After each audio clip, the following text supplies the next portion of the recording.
Having made our time-lapse video, we thought a brief explanation of how we did it and how we produce our wildflower turf would be helpful.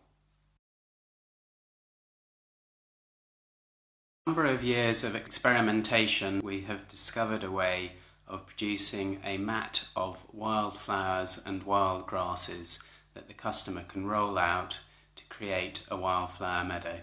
We had a waste area outside our farm office of chalk with some soil, and we decided to record the meadow as it developed using a time-lapse camera. Once we set the camera up, we laid a thin layer of soil and unrolled the turf. It's important to note that the turf is not the most exciting looking of things when it arrives, but once on the soil, the roots quickly grow in. You can see that the plants start to develop. We have 30 varieties of wildflowers and 4 varieties of grasses within the mix to give a great range and diversity of meadow. Of the 30 varieties of flowers in the mix, we will regularly see those such as oxeye daisy, ragged robin, yellow rattle, as well as a host of others. The transformation from chalk bare land to a wildflower meadow has been dramatic and really above all our expectations.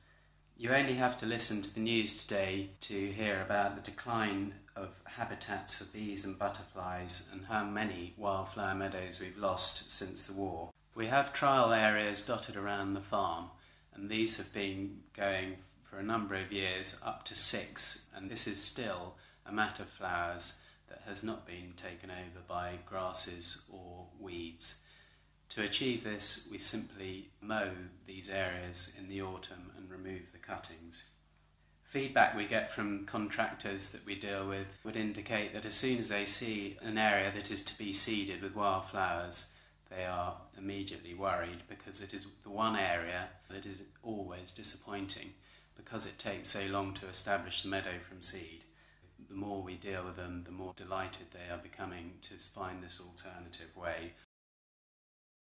The turf is not only used for landscaping, and we've now developed 2 types of turf for green roofs to give a biodiverse alternative to seed and matting, which is the current popular green roof material.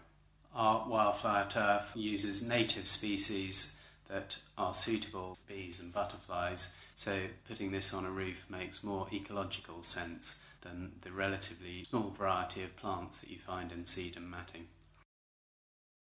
Please visit the website on www.wildflowerturf.co.uk or call us on 01256 771 222.